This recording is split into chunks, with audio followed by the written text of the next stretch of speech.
Right, I want to give all praise, honor, and glory to the Most High while Yahweh Shai. This is Brother Amath. I acquire first name. IQ is all the same. This is another Library Chronicles brought to you by Messengers of the Covenant, Motc. Haven't done one in a while. Excuse me. So it's timely to do this one in regards to Easter. If anyone wants a full breakdown or understanding about the pagan origins of Easter, just check our archives within our YouTube channel. We've done a lesson regarding the pagan origins of Easter. I just wanted to give a reference point for brothers and sisters to check out regarding Easter, right? This is from a book called The Two Babylons. And this book is available. It's written by Alexander Hislop. This is written in 1853. And it is available for free online. You don't have to purchase it. Let me share my screen real quick, and I'm going to show y'all where you can get a copy of it for free. If you notice here on a website called archive.org, there's a lot of books on there you can download for free. One of them is The Two Babylons by Reverend Alexander Hislop. Go on this website, download it, save it as a PDF, and you'll have a copy of the book for yourself. All right, that's a little gem shooting to you so that you can have access to this yourself and you don't have to spend any money.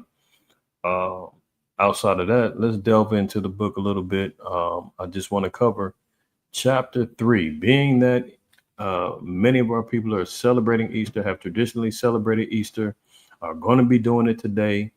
It's very important that we understand and know that the origins of what our people are celebrating as Easter was rooted in paganism. The book mainly centers around the corruption of the Catholic Church and the adaptations that the church has merged in with its beliefs surrounding paganism, Babylonian customs, so forth and so on. So it's really a cut to the Catholic Church. Alexander Hislop, he's a Protestant, so the Protestants and the Catholics were always beefing. But he lays out a lot of good points and information leading to the summary or the conclusion that, the Catholic Church is full of paganism learned from heathen customs centered around Babylon. There's also obviously references with Egypt and other things like that. But nonetheless, it's basically acknowledging and showing how the Catholic Church is off. But the Catholic Church has influenced the teachings and the doctrines of the Christian Church, the Episcopalians, the Methodists, so forth and so on. So this is infiltrated into all these religious institutions and has got our people completely lost in following after traditions and pagan customs. There's always the point, well, we don't look at it that way. That's not how we celebrate. Well, guess what? The scriptures also tell us that that's not right. Okay, so if you have that attitude, let me let Christ tell you about having that particular attitude. We don't celebrate it like that. We don't look at it that way. Oh, really? Okay.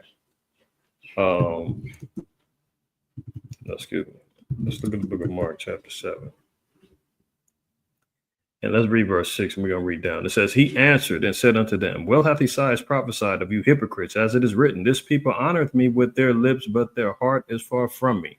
So Isaiah prophesied that the children of Israel have a propensity to honor with their mouths, do a whole lot of lip service, whole lot of praise and worship, whole lot of, talking. But when it comes down to their minds, their hearts truly being dedicated and truthful in spirit, therefore it's far from them. They don't want to submit themselves to the true, actual facts, right? Verse 7, howbeit in vain do they worship me, teaching for doctrines the commandments of men, for laying aside the commandment of the Most High, ye hold the tradition of men as the washing of pots and cups, and many other such like things ye do. And he said unto them, full well, ye reject the commandment of God. God says, thou shalt have no other gods before me. God told us not to learn the ways of the heathen. God told us to be against idolatry. All of these things are rooted within Easter. And our people say, well, we don't look at it that way. Oh, the Easter bunny is just for the kids. We're having fun. Oh, well, I just went and bought the Easter suit. I bought all the candy. It's just so that we can have a nice family time and remember the birth, death, and resurrection of Christ. And, it's about him today. And all of that is lies. All of it. Why? Because you want to reject the commandment of the Most High that you can keep your own tradition.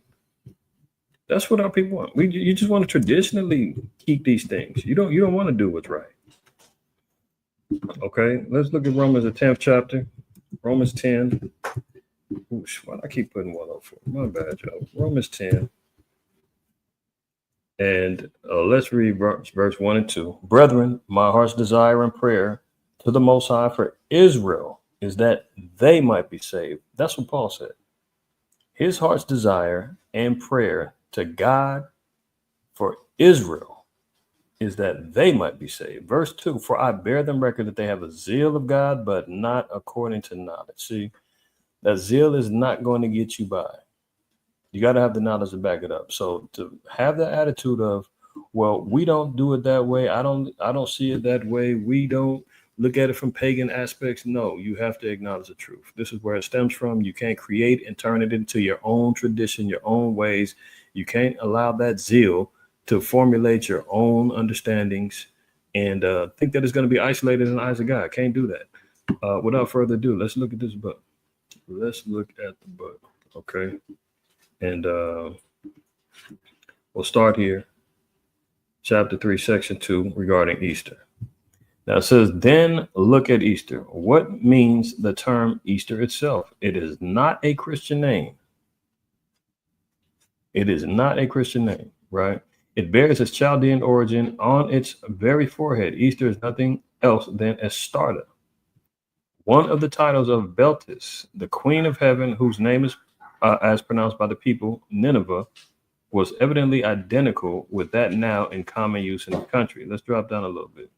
Now, the passing through the fire represents that the payment, represents that, and the payment of the forfeit redeems the victim. If Baal was thus worshipped in Britain, it will not be difficult to believe that this consort Astarta was also adored by our ancestors, and that from Astarta, whose name in Nineveh was Ishtar. So you're going to see different names.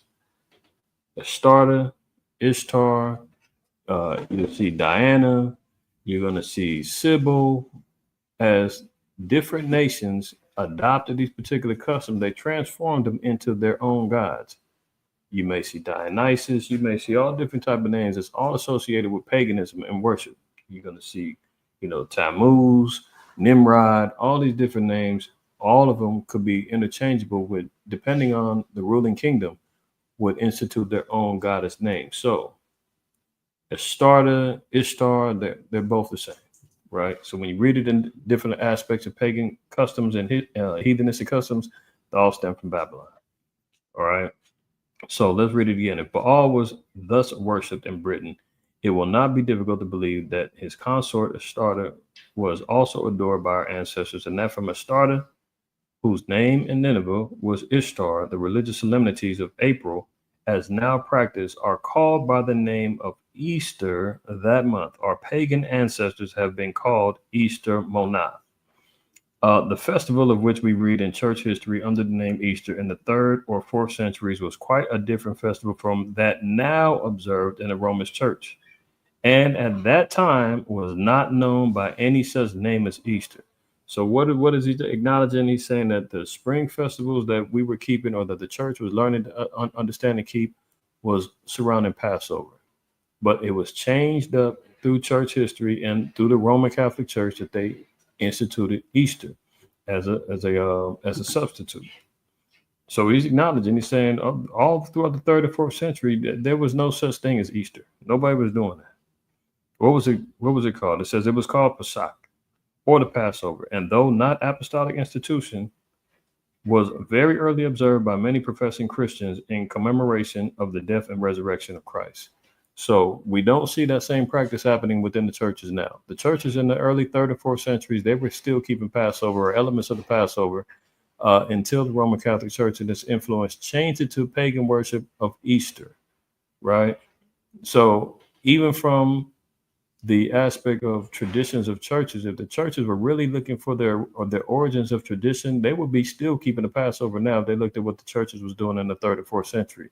No, they're not doing that now. They're keeping pagan customs, acknowledging and allowing people to keep Easter. Continuing on, it says, Socrates, the ancient ecclesiastical historian, after a lengthened account of the different ways in which Easter was observed in different countries in his time, i.e., the 5th century sums up in these words. Thus, much already laid down may seem a sufficient treatise to prove that the celebration of the Feast of Easter began everywhere more of custom than by any commandment. Remember, we just got to reading that in Mark the 7th chapter. People were wanting to keep traditions rather than the commandments of God. Let me read that again. Thus, much already laid down may seem a sufficient treatise to prove that the celebration of the Feast of Easter began everywhere more of custom than by any commandment either of Christ or any apostle. Everyone knows that the name Easter, used in our translation of Acts 12:4, refers not to any Christian festival, but to the Jewish Passover. That's right. So when you read in Acts 12:4 and it says that they kept Easter, no. When you read in the translation of the Greek, it tells you that the Easter is Pesach, leading back to the Hebrew, which is the Passover. So if a Christian runs and if they believe, and even if you're, are ignorant to this fact, and you could be just coming out of Christianity, you could be in the church right now, and your pastor, your preacher, your teacher, your Bible Sunday school teacher, whatever, and told you, no, there's nothing wrong with Easter. It's right there in the Bible in Acts 12:4. No, you have to have them translate that word Easter. What did it mean in its original language, or the language of translation? It goes back to being Pesach or Passover. This is one of the few places in our version where the translators show an undue bias. Continuing on, it says that festival agreed originally with the time of the Jewish Passover, when Christ was crucified, a period which in the days of Tertullian at the end of the 2nd century was believed to have been the 23rd of March. The festival was not idolatrous, and it was preceded by no Lent. So there was no 40 days of Lent. It's been so commercialized now that, you've got these fast food places are bringing back their fish sandwiches and selling them on, having them on sale now because you're supposed to eat fish on Fridays and all this other foolishness. This is how commercialized it's gotten. It's all about the money. It's about corporate greed and takeovers, facilitating and allowing idolatrous practices to go in, all in the name of money and idolatry. So it says there was nobody was keeping no Lent, right? It says it ought to be known, said Cassinius, the monk of Marseilles, writing in the 5th century and contrasting the primitive church with the church in his day, that the observance of the 40 days had no existence so long as the perfection of that primitive church remained inviolate. Whence then came this observance? The 40 days abstinence of Lent was directly borrowed from the worshippers of the Babylonian goddess. So our people who've been running to go get ashes put on their heads, giving up whatever they want to fast for, could be it chocolate, be it, whatever little made up thing you want to fast from for 40 days, is nothing but a Babylonian custom that you're into idolatrous practices, worshiping the Babylonian goddess Ishtar.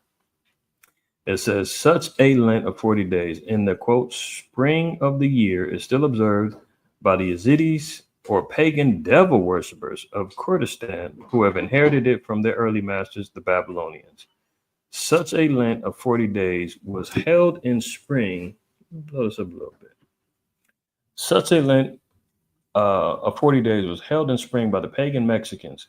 For thus we read in Humboldt, where he gives account of Mexican observances. 3 days after the vernal equinox began a solemn feast, a solemn fast of 40 days in honor of the sun. Such a Lent of 40 days was observed in Egypt, as may be seen on the Consulting Wilkinson's Egyptians. This Egyptian Lent of 40 days, we are informed by Landseer in his Sabian researches, was held expressly in commemoration of Adonis or Osiris, the great mediatorial god. At the same time, the rape of Proserpine seems to have been commemorated, and in a similar manner.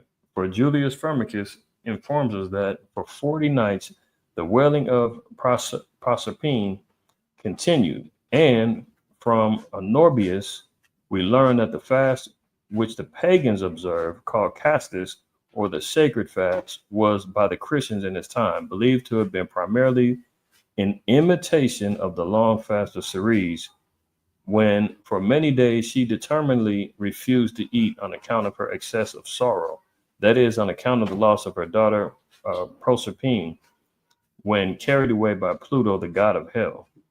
As the stories of Bacchus or Adonis or Proserpine, though originally distinct, were made to join on and fit into one another, so that Bacchus was called Liber and his wife Ariadne, Liberia, which was one of the names of Proserpine. It is highly probable that the 40 days fast of Lent was made in later times to have reference to both.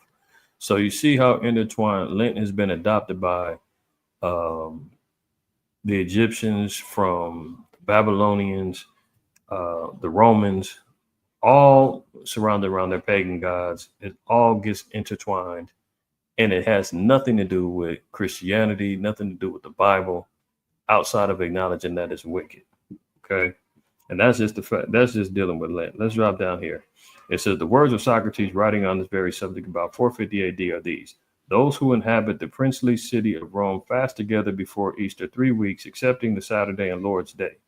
But at last, when the worship of Astarte was rising into the accident, steps were taken to get the whole Chaldean Lent of 6 weeks or 40 days made imperative on all within Rome, all within the Roman Empire of the West. So we're seeing how the Romans were making it and instituting it almost as law to keep Lent and to keep the pagan customs of Easter. Okay, we'll read down, drop down a little bit more. It says, such is the history of Easter. The popular observances that still attend the period of its celebration amply confirm the testimony of history as to its Babylonian character. Read that again. The popular observances that still attend the period of its celebration. So the popular things to this day, what's happening right now of these celebrations, amply confirm the testimony of history as to its Babylonian character. So we're seeing the observances that go on today is all linked up to the Babylonian customs and character. It doesn't have anything to do with its original spring festival worship or honoring, which is surrounding the Passover. The hot cross buns of Good Friday and the dyed eggs of Pesach or of Pasch or Easter Sunday figured in the Chaldean rites just as they do now. The quote buns, known to by the identical name, were used in the worship of the Queen of Heaven, the goddess Easter, as early as the days of Cecrops, the founder of Athens, that is 1500 years before the Christian era.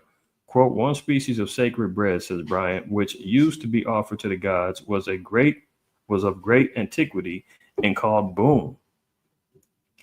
Dropping down, it says the prophet Jeremiah takes notice of this kind of offering when he says, quote, the children gather wood, the fathers kindle fire, and the women knead their dough to make cakes to the Queen of Heaven. That's in Jeremiah 7:18, as they quote here. Right. So we see the rebelliousness of our people during our time in the Babylonian captivity. We were baking cakes to the Queen of Heaven. We were in rebellion to being corrected and repentant by Jeremiah. Jeremiah was telling them that they're following pagan customs, heathen customs, to break free from doing that. They were saying no, because every time we stop, we end up we're catching hell here in Babylon. The longer we bake these cakes, the more peace we have.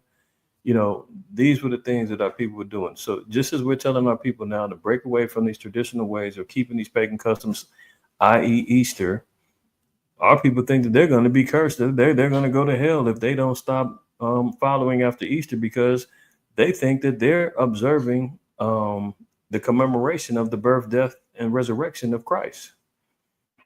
They're thinking that if they don't have Easter egg hunts and, you know, they don't go to sunrise service and, you know, they don't commit themselves to various idolatrous practices and go out and buy Easter baskets and candy and everything else, that they're not going to receive salvation, you know, that they're going to catch more hell, as opposed to actually just the opposite.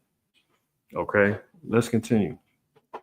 The origin of the Pasch eggs is just as clear. The ancient Druids bore an egg as the sacred emblem of their order. In the Dionysiaca, or Mysteries of Bacchus, as celebrated in Athens, one part of the nocturnal ceremony consisted in the consecration of an egg. The Hindu fables celebrated their mundane egg as of golden color. The people of Japan make their sacred egg to have been brazen. In China, At this hour, dyed or painted eggs are used on sacred festivals, even as in this country. Have we noticed all these are heathen customs? The Hindus got sacred egg festivals going on. The ancient Druids in Rome and Greece, excuse me, were doing it. Chinese got their own custom when it comes down to these eggs. In ancient times, eggs were used in the religious rites of the Egyptians and the Greeks and were hung up for mystic purposes in their temples. From Egypt, these sacred eggs can be distinctly traced to the banks of the Euphrates. The classic poets are full of the fable of the mystic egg of the Babylonians. So they all think that there's some sort of mystic egg hunt. That's why mysticism within the eggs and witchcraft. So that's why they have these particular egg hunts. You find it, you got the lucky egg and all this other foolishness. Continuing on, it says the classic poets are full of the fable of the mystic egg of the Babylonians, and thus its tale is told by Hyginus the Egyptian, the learned keeper of the Palatine Library at Rome. In the time of Augustus, who was skilled in all the wisdom of his native country, quote, an egg of wondrous size is said to have fallen from heaven into the river Euphrates. The fishes rolled it to the bank, where the doves, having settled upon it and hatched it, out came Venus, who afterwards was called the Syrian goddess, that is, Astarte. Hence the egg became one of the symbols of Astarte or Easter, and accordingly in Cyprus, one of the chosen seats of the worship of Venus, and at Star, the egg of the wondrous size, was represented on a grand scale. So there we see the pagan origins regarding the eggs, right? And even dating back to Egypt. If you continue reading on, you're going to get even more information, more knowledge regarding. You see here they got even information regarding the name of Astarte, all of the origins of it. It talks about the Diana and the Temple of Diana. You can see that even being observed and still followed in Acts 19. So I'm going to cut it short there for time's sake, but you can see here, this whole chapter is dealing with the aspects of Easter, right? And this is just a little library chronicles. Don't want to go too far, too deep. Want to make sure that you go out and you do your own reading and research to make sure that you're getting more information to help not only yourself, but others who are trapped in these pagan customs known as holidays. We call them holidays because that's exactly what it does. It takes our people's minds down into the depths of hell, man. The grave, death, right? So with that, I'm gonna close out. Just wanted to keep it brief, give y'all get some reading, but I gave you the tools to go get access to the book, do some more reading on your own, and hopefully just bring some more enlightenment to us understanding why we don't celebrate Easter. So with that, I give all praise, honor,